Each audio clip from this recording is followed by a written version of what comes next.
Hi, I'm Tim Tetro, and this is the Wii Nunchuck remote control project for CrossWing's virtualME telepresence robot. In this video, I'm going to show you how to send commands from a remote computer over a wireless network to the robot. I'm also going to show you how to turn a Microsoft Wii Nunchuck into a controller for the robot. Before we discuss specifics, let's get an overview of the project and see how everything is going to be connected. So you're going to need a virtualME, of course, or at least the base of the virtualME. You're also going to need an Android tablet, a wireless router, a computer, an Arduino, or similar type board. I'm going to supply a sketch for our Arduinos. I specifically used an Uno, but you could probably get away with any of them. And of course, you're going to need a Nintendo Wii Nunchuck. Let's trace the signal path back from the Wii Nunchuck all the way to the base of the virtualME. I've drawn the naked base of the virtualME, so the virtualME with the cowling taken off. There's a single board computer in the front of the robot. I've marked the front of the robot with an orange dot. In the case of our research prototype at UOIT, that single board computer is a Raspberry Pi. But in any case, that single board computer runs the Turtle server, and the Turtle server is the command server. It's the server that listens and waits for your instructions, and when it receives them, it figures out how best to move the wheels in order to satisfy those instructions. The single board computer isn't directly exposed to any external networks, instead relying on the Android tablet to provide a gateway to the networks. It's connected to the Android tablet with a USB cable. The tablet is connected to the wireless network and runs an app called Telepy Head provided by CrossWing. And the job of this app is to connect over the USB line to the single board computer and forward communication on certain ports directly to the single board computer. The Turtle server listens on port 5010. So with all that in place, any computer with a route to the tablet can send commands to the Turtle server. Now with that much up and running, we need only collect the data from the Nunchuck and send it to the computer so that a program on the computer can appropriately format commands to send to the Turtle server. Now for the task of interfacing the Wii Nunchuck with the computer, I've chosen an Arduino Uno. It'll connect to the computer by USB and send it information by way of serial over USB.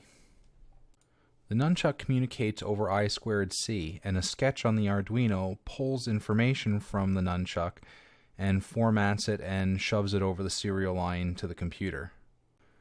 Now, you'll have a decision to make when you want to connect the Nunchuck to the Arduino Uno, because you'll either have to cut off the proprietary connector and tin the wires and stick them into the headers of the Arduino, or you can purchase an already made breakout board that will have 4 male headers that'll insert to these analog pins in the Arduino and break it out into a thin board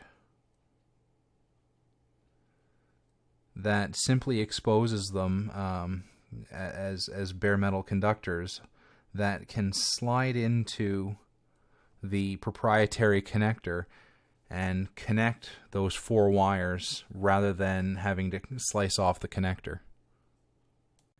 There are 1 or 2 other kinds of these breakout boards, but they all get essentially the same job done. The one that I've described here you can pick up on eBay for $5 or $6. SparkFun markets them under the name Wii Chuck adapter, and you can pick them up on the SparkFun website for about $2 US. But once you have everything connected, you still need the 2 software components. So you need a sketch running on the Arduino that will collect data from the Nunchuck and send it to the computer. And then you need a program on the computer that collects the data from the Nunchuck, formats the appropriate commands, and sends them to the single board computer, or more specifically, sends them to the Turtle server that you access by way of the tablet. And from wherever you're watching this video, you should find links nearby to 2 such pieces of software. You'll of course need the Arduino IDE to upload the sketch to the Arduino, and you'll need an implementation of Python 3 to run the software on the computer. But before concerning ourselves further with the software, it may be prudent to test the connection between the computer and the turtle server by sending a few test commands to the robot. To that end, I'm going to open up a terminal and use a program called Netcat, which is a networking tool that can read from and write to TCP or UDP ports. If you're using Linux, you likely already have this, or if you don't, can use your package manager to get it from your distributions repository.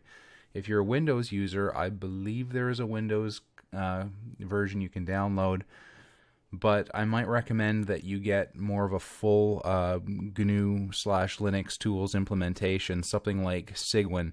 It'll serve you well since the robot itself is based on Linux.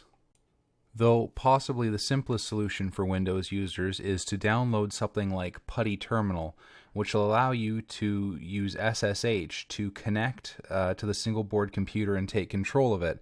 And since it's using Linux, you can use the onboard implementation of Netcat in order to communicate with its own turtle server. The SSH port is forwarded by the tablet on 5022. Depending on your particular distribution, Netcat may either be called Netcat or NC. In my case, my distribution, I'm using Arch, seems to have to allow both. One's probably simply a symlink of the other, is my guess. I'm just going to use the shorter one, NC. You follow that by the IP address of the tablet, and then the port number. The turtle server is running on port 5010. Now, if it's successful, there's not a great deal of fuss made. You typically only get any feedback if there's a problem. Right now, we are actually connected to the turtle server, and we can check this by sending it a command.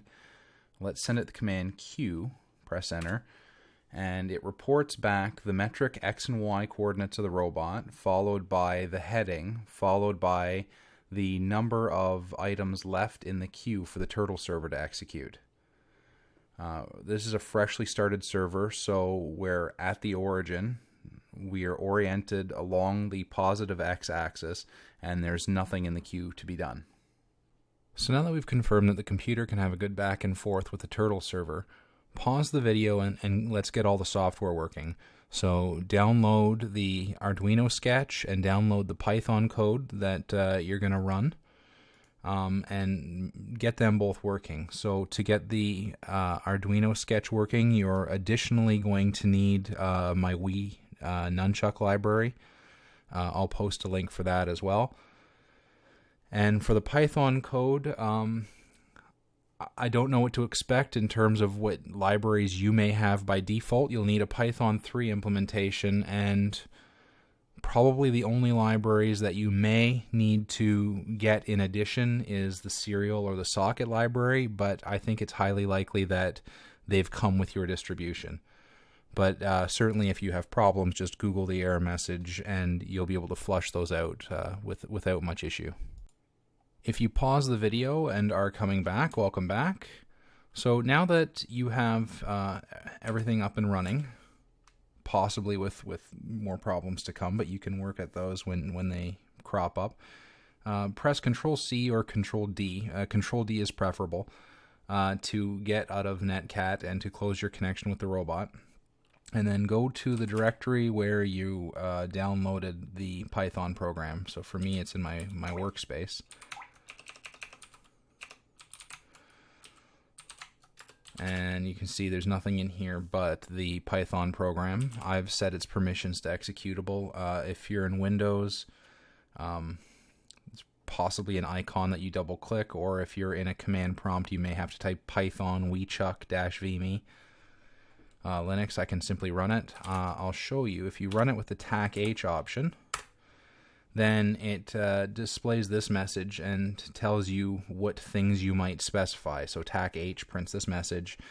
TAC-O allows you to specify the address of the turtle server, i.e. the address of the tablet. -P is if you need to specify a particular port, though it will default to port 5010, so you don't need -P as long as you have a canonical distribution. and TAC S is how you specify the serial device. I've implemented this with a dead man's trigger, so the big trigger on the front of the nunchuck, the Z button, needs to be pressed in order for any commands to be executed. And as soon as you let go of that button, it immediately tells the robot to stop and stay stopped.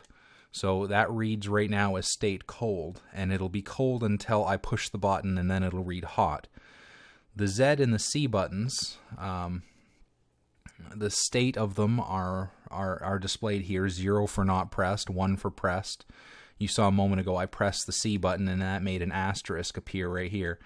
What the C button does is re-originate the robot. So it tells the robot that where it is at that moment, you are now at the origin. So you're now at heading 0 and X and Y is 0. The speed and heading, that might be a little bit misleading. So speed is how far forward I'm pushing the thumb trigger. So it's topping out there at 0.78. I'll show you later in the code how to change that.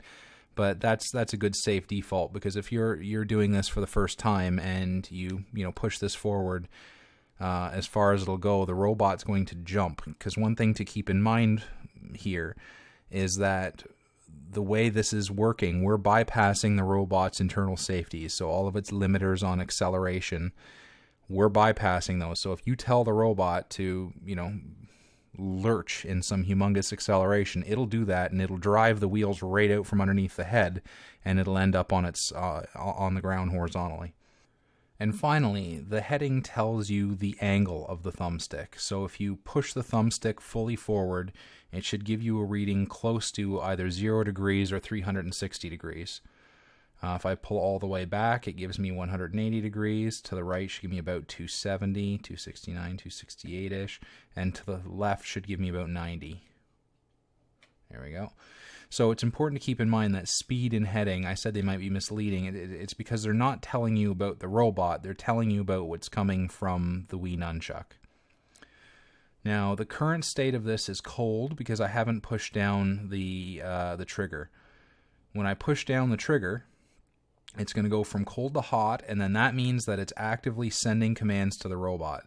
So everything you do is going to result in movement of the robot.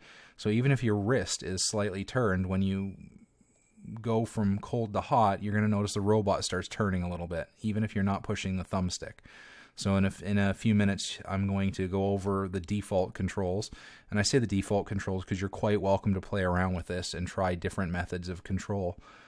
You can get some pretty neat effects out of it, but the default controls that I've chosen are something that if you've played around with an Xbox or a PS3, you're going to be familiar, or you've played any sort of arcade games, you're going to be able to pick it up quickly. So now that I've had the controls hot and we've moved the robot a little bit, let's check in with the robot. So I'm going to connect with Netcat again, and I'm going to ask the robot where it is. And you'll notice we're no longer at the origin. We're moved about 1/4 meter in X. We're moved about 70 centimeters in Y, and we're rotated about 20 degrees off our original heading. Now press Control D to terminate the connection and get out of that. The last thing I need to show you is that if you push both triggers down, so the Z and C trigger down at the same time, you're going to exit the program and wind up back at the prompt. Now, I realize to this point I've done a lot of hand waving through seemingly big steps like uploading the sketch and calibrating your nunchuck and getting Python working on your computer. Some of you are not going to have a problem with that. For some, you're uninitiated in the area, and this is a monumental underpinning, and you're going to spend hours doing that sort of stuff. All of that stuff is documented in its own user space, and I didn't really want to cover a lot of that. The greater purpose of this video isn't necessarily to get you up and running with a Wii Nunchuck driving around your virtualME. It's to serve as an example of how this sort of thing can be done. So as a means to that particular end, this video would be incomplete if I didn't take you through some of the key lines of code from the Python program that establish communication with the virtualME especially, and I'll also show you the lines that communicate back and forth with the Arduino, although those are less interesting because they're otherwise documented. These 7 lines of code are where the majority of the magic happens. But if you take a look at the code, this is WeeChuck-VMe.py. It's rather lengthy. A lot of this length comes simply from using the curses library, which is what's responsible for that real-time display that shows you the speed and heading indicated by the thumbstick, and the hot and cold status. So the screen readout is what soaks up a lot of this code, and actually it's just a few lines that are responsible for the most important stuff. So I've distilled it down to this selection of a few. I'm going to assume that you don't know a lot about object-oriented programming. If that isn't the case, then all the better for you. These first couple of lines are what create our connection to the turtle server. The sock object is to be an instance of the class socket. So that means that sock as an object is going to contain all of the data and all of the functions that we're going to need to manipulate the connection to the turtle server. In order to initialize it, we need to specify a couple of things. It's not important that you know what these mean. I'll mention it. AFINET is the address family, so it's what tells this that we're using IP version 4. And sock_stream tells it that we're going to have a stream-based connection as opposed to swapping datagrams back and forth. Now, as I mentioned, sock as an object doesn't just contain data, but it also contains functions. So our next step is to call the connect function that is a member of the object sock. And connect is what's going to allow us to specifically connect to the turtle server. And so we have to specify the host name, which is the IP address of the tablet, and the host port, which is port 5010. But for now, we've covered these 2 lines, which establish the connection to the turtle server. These next 3 lines are what establish the serial communication with the Arduino. So again, we're going to create an object, ser, and it's an instance of the class serial, and we specify the serial device. I should have, for simplicity, gotten rid of this args thing here, but it's just that /dev/ttyacm0. It's just the string that contains that. And our baud rate, which is 9600. These two lines here set bits of data in the ser object, and to be entirely honest, I'm not sure what they do. It's just when I was writing the program, I was futzing around with the serial connection trying to get it to work, and this was where I landed. This next line is just an example of how I get my data, how I get the data out of the Wii Nunchuck. So this function get_WeeDat returns a tuple with information in this order. So this is 0 or 1. Is the Z button pushed? Is the C button pushed? The angle of the thumbstick, the amount of displacement of the thumbstick, and the angle of your wrist. So it approximates, my Wii library approximates down by looking at the force on the accelerometer, and under the assumption that the only force the accelerometer is detecting is gravity's pull, it can estimate the downward direction and therefore estimate the orientation of the nunchuck. And all of this gets unpacked from the return value of get_WeeDat, which is defined in the WeeChuck-VMe.py file. It's right here. And so all it does is use ser.readline, and split takes the output from this, breaks it up, and then I just assigned each of those broken up strings. I convert them to whatever value they're supposed to be with either int or float, and assign them to Z-but, C-but, and so on, and then return them. This is the only thing that's particularly pertinent. I just want to show you this last line here. So I divide JRAD by 120, and I do that to get it to a speed in meters per second. It's basically a unit conversion from whatever units come in from the nunchuck itself to meters per second. And you could just divide it by 100. You could lower this number if you want it to go faster, but you're going to notice. I mean, be careful when you use this for the first time, because the robot just may lurch forward on you. So ease into it. And this does the same thing. This just converts RANG into units of degrees, and in an orientation that makes sense to tell the robot to turn its nose based on how much you've rotated your wrist. And now the final line of code calls the send function, which is a member of the sock object, which is our connection to the turtle server. And as an argument, we pass it a string, and I actually build the string here in line. So the objects in Python have the plus operator defined for them, and it just concatenates. So we're going to take the string v and a space and concatenate on the string representation of the joystick angle, and concatenate with that a space, and so on and so forth. So we get all of these pieces of information in here. And this is important. You follow that up with a new line character, because that's what, I mean, if you remember back to when you were using Netcat, the robot didn't do anything until you actually hit enter. And that's not because it didn't send anything until you hit enter. It's the new line character that tells the server that you've sent the command, and now it should go about the job of figuring out what you want. This dot in code is just a matter of handling strings. It's nothing to do with the way this program works. It's just what you need to do in order to not have this thing toss up errors when you use the send function.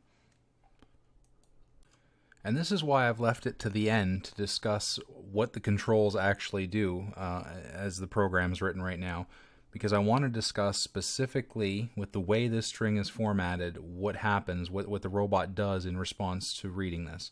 So keep in mind that this string is being generated many times a second as we get new information from the nunchuck, and it's being sent in a stream over and over and over again to the robot.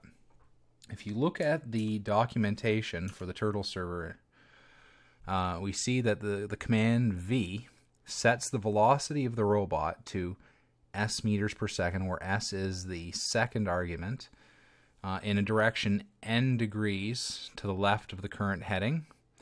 And optionally, we can specify the turn rate t in degrees per second. Now looking again to this string that we've built, we have v. Recall that the speed is going to be the second argument. So we have v, and the second argument is the joystick radius. So it's going to be the amount of displacement of the joystick from its relaxed position. Recall that the first argument is the angle left of the current heading. So J angle, the angle of the joystick, is the first argument to V. And the third argument is the optional turn rate, and that's going to be the angle of our wrist. And so what that turns into with the robot is that if we move the thumbstick forward, I'm going to try to draw you some arrows. If we move the thumbstick forward, then the robot moves forward, just as you might expect. And if we move the thumbstick left, then the robot turns left. Sorry, it doesn't turn left, and that's entirely the point. It moves left instantaneously. Because it's a three-wheeled robot, it's omnidirectional. It doesn't have to turn its nose to steer around.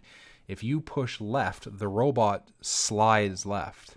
If you push right, the robot slides right. And if you pull back, the robot slides back. And I'll spare you the drama of me drawing all of those arrows out. But where this gets interesting is if I draw an axis through the nunchuck, and If you turn your wrist, I'm going to use some colors here to distinguish turning your wrist to the right. That is what specifies the turn rate of the robot, which causes the nose of the robot to turn. So if you rotate your wrist to the right, the robot will rotate clockwise.